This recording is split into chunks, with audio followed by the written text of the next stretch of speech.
Well, today brought another cliffhanger moment in a murder trial full of twists and turns. Jodi Arias, the Arizona woman now facing death row for shooting, stabbing, and slashing her one-time boyfriend, tearfully told the court she acted in self-defense and that she can't remember everything that happened that fateful night. Here's ABC's Ryan Owens for our series Crime and Punishment. The gun went off. I didn't mean to shoot him or anything. I didn't even think I was holding the trigger. From the mouth of a killer. Today, the jury heard Jodi Arias' version of what happened the day she took these pictures of her ex-boyfriend Travis Alexander in the shower. I'm taking pictures of him. We were trying out different poses. It was a little weird because the background wasn't that great, but the water was okay. Then seconds later, butchered the Mormon businessman in the bathroom of his Mesa, Arizona home. She says she dropped Alexander's camera and he flew into a rage. He picked me up. I was crouching, but he lifted me up as he was screaming that I was a stupid idiot. And he body slammed me again on the tile. She claims she ran into his closet and grabbed his gun. Right up there. I ran out of the closet. He was chasing me. I turned around and we were in the middle of the bathroom. I pointed it at him with both of my hands. I thought that would stop him, but he just kept running. I just was pointing it at him. And I didn't even know that I shot him. It just went off. But remember, on June 4th, 2008, her 30-year-old former boyfriend wasn't just shot in the head, he was stabbed 27 times, including 9 in the back. And his throat was slit nearly to the point of decapitation. There's a lot of that day that I don't remember. There are a lot of gaps. That's right. The woman who has spent 8 days on the stand recounting details from nearly a decade ago. I'm kind of like I'm one guy at a time kind of person, which I kind of didn't believe because he was from Southern California and most people like the Chargers in that area. With an almost photographic memory, draws a blank on the crime. What do you remember? Almost nothing for a long time.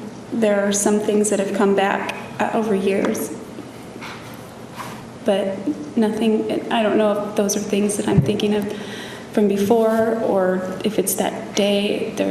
It's confusing. There is like a huge gap. Like, I don't know if I blacked out or what. Yesterday on the stand, she spent hours detailing her sordid sex life with the victim. He pressed his groin against me.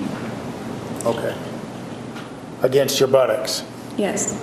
Today, she breezed through his brutal killing in less than a half hour. I just couldn't believe what had happened, that I couldn't take anything back, what had just happened. And it was like,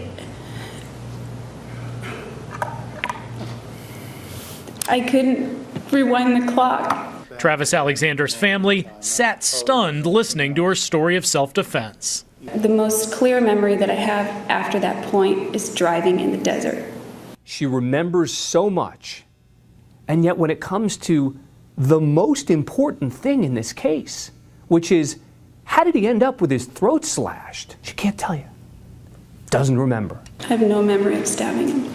Claiming you have a selectively photographic memory is a tough sell to a jury. The prosecutor says her story on the stand is just one more fabrication. He will get his chance to cross-examine Arias beginning in the morning.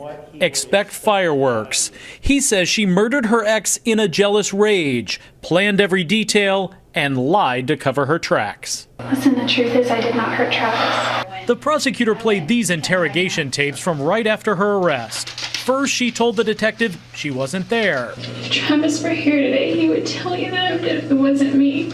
Then she was there when 2 intruders broke in and slaughtered Alexander in front of her, but spared her life. And I was just going through the pictures and I heard this loud ring.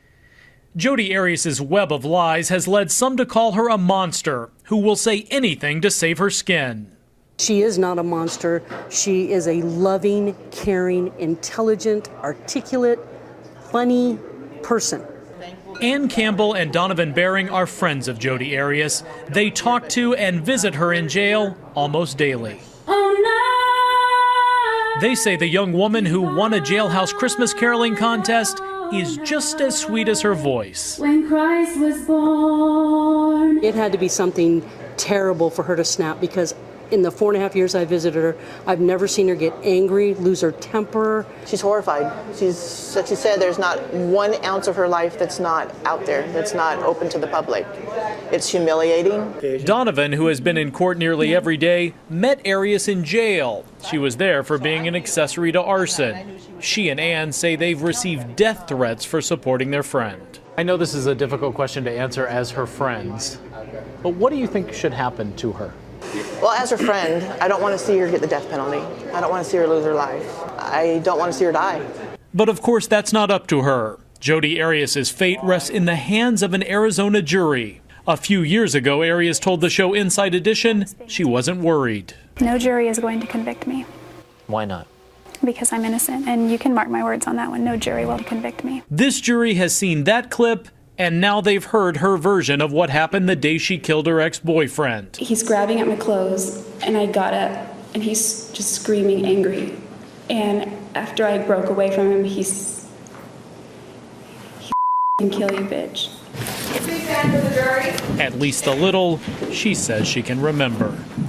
I'm Ryan Owens for Nightline in Phoenix.